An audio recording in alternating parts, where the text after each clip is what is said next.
to an attack on the United States is to go and destroy the world. When the dragon has its skin poked, it decides to breathe fire on everything. And Code Pink was set up essentially as a warning against doing exactly that. And of course, the United States government did exactly that. There were what? 1 million, 11, 10, 15 million people around the world marching against the illegal war on Iraq. Didn't make a jot of difference. Didn't make a jot of difference. So much for democracy. How many hours people in this room spent in prison cells? Some of us handcuffed to bicycle racks because we were demonstrating against the war on Iraq. By the way, when I said an illegal war, again, it's not my opinion. UN Secretary General Kofi Annan in 2004 said that to BBC. He said it's an illegal war. Why is it illegal?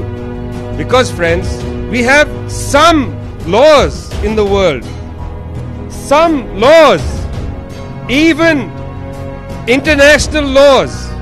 For instance, for God's sake, I'm not even talking about the Communist Manifesto, okay? I'm not, okay? I'm talking about the United Nations Charter.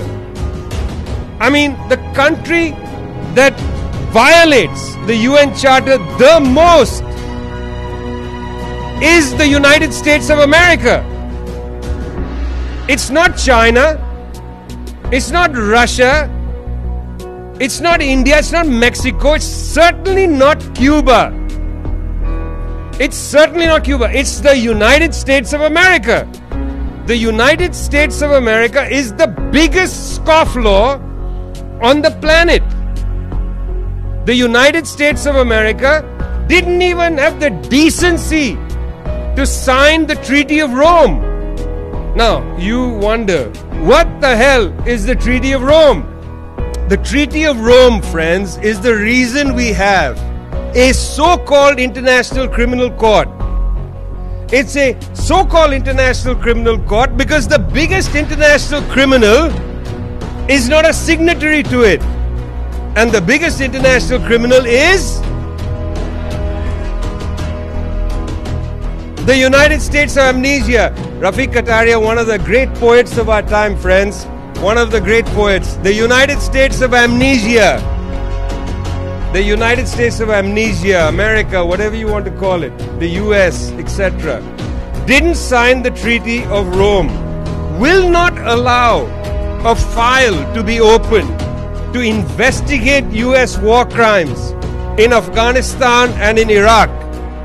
The United States of America cannot have a file opened at the International Criminal Court on its behavior in Afghanistan or Iraq, and Mike Pompeo had the indecency to sanction Special Prosecutor at the ICC Fatih Bensouda and her family. They would not be allowed to get visas. She was not allowed to get a visa to enter the United States to brief the UN Security Council because she had the nerve to open a file on US criminal activity in Afghanistan and Iraq. We know there were war crimes committed, and you know why we know that. We know that thanks to the bravery of Chelsea Manning and the WikiLeaks organization led by Julian Assange.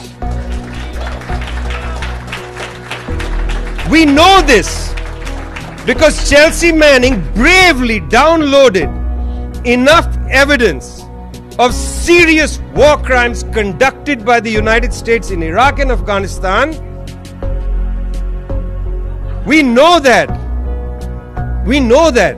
There's enough evidence out there. But Mike Pompeo decided, no, the ICC doesn't have the jurisdiction. Actually, they don't mean doesn't have the jurisdiction. What they mean is they don't have the right.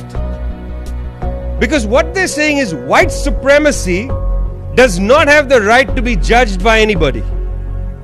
After NATO bombed Libya, the lead lawyer at NATO, Peter Olson, was asked by the United Nations to release bombing information so that the United Nations could judge whether NATO exceeded the mandate of UN Security Council 1973. That's what allowed NATO to bomb Libya under Charter 7 of the UN Charter, Chapter 7 of the UN Charter. Peter Olson wrote back and said, no, NATO does not commit war crimes. Only savages commit war crimes. See, I know you're wondering, this is supposed to be about China. This is supposed to be about China. Why is he talking about the United States? Because, friends, frankly, the United States does not have the right to judge anybody.